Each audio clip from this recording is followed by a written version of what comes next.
rough day in Germany for the Colts. Colts get the win, but in an ugly game. We're going to talk about all that, give you my instant reaction and more on this.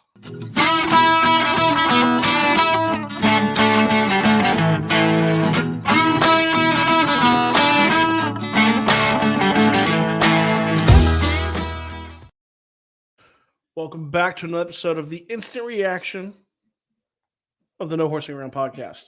As always, I'm one of two dudes talking Colts. One of your host, Stephen Burton. We're going to jump right in.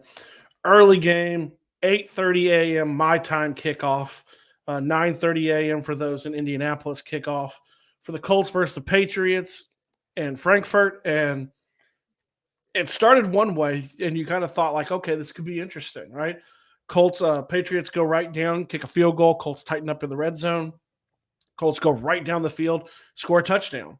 I personally think Michael Pittman Jr. scored on 2 plays prior, but JT gets the ball in, and you're like, oh, man, like we're kind of off and hopping a little bit. And then just nothing at all but defense and poor quarterback play on both sides and just miscues and field goals. And it was one of those games that if you're not a fan of either of these teams, you ain't watching that game, man. That's 2022 Colts. That's making my eyes bleed, as the title says.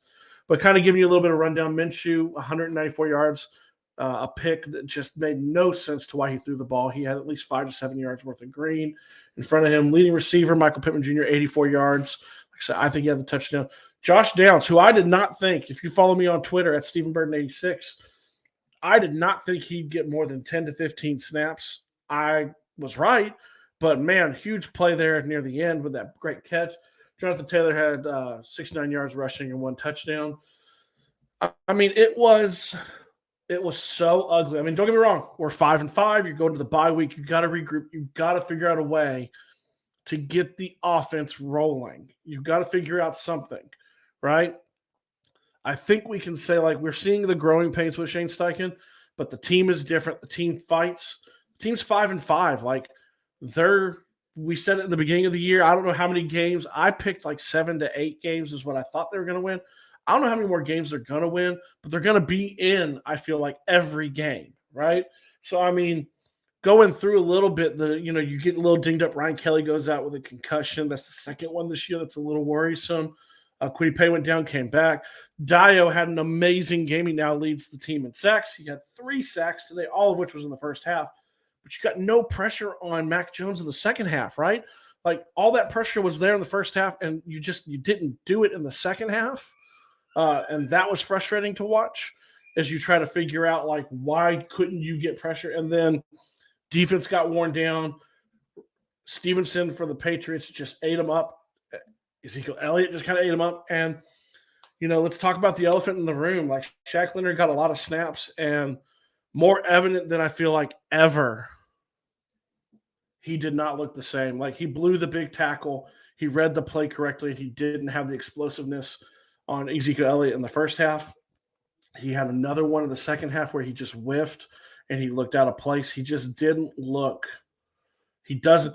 I tweeted it out. I commented on somebody's and I said that Shaq is not as good as Darius. Like, they're not the same person. And it pains me to say that. I love Shaq Leonard. He's one of my favorite players on the Colts and has been since he's been there. But he didn't look the same. It's rough to watch the defense. And then, DeForest Buckner gets hurt.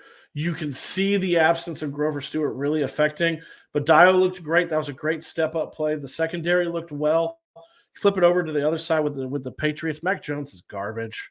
Like, he 15 for 20 for 170 yards and a pick. That pick was horrible. They benched him.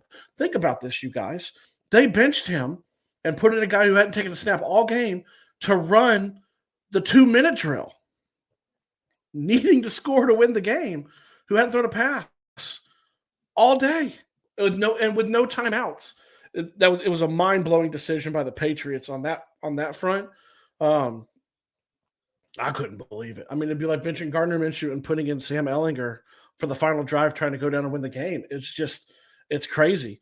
I mean, overall, like I said, it's an eyes bleeding, mind numbing, almost unwatchable of a game that you got up early to watch, right? Um, but the Colts get the victory. You get a week off. You got to regroup. You got to find a way, like I said, to get the offense going. You got to figure out how to get production. Your defense is playing better the last several weeks, but you got to figure out a way how to get production, right? And one final thing, dude, shout out. Like it's a lot of fun watching the game in Germany. Those German fans, you scan the crowd, they're like, I think I saw Dolphins jerseys, Vikings jerseys, Bucks jerseys, Browns, Rams. I saw every jersey. So like that's kind of fun. It'd be like if you did a soccer game here, I'm sure you'd find like, you know, Manchester United and Barcelona. It doesn't matter who was playing really. And then I've never seen someone continue the song through a play when they sang "Sweet Caroline." So shout out to that. It was really fun experience watching them play early in the morning. Colts 5-5. Like I said, hurts to watch. Take a breather. We get the week off. We'll bring you guys some content during the off week. As always, I love you. I know Zach loves you. I'm out.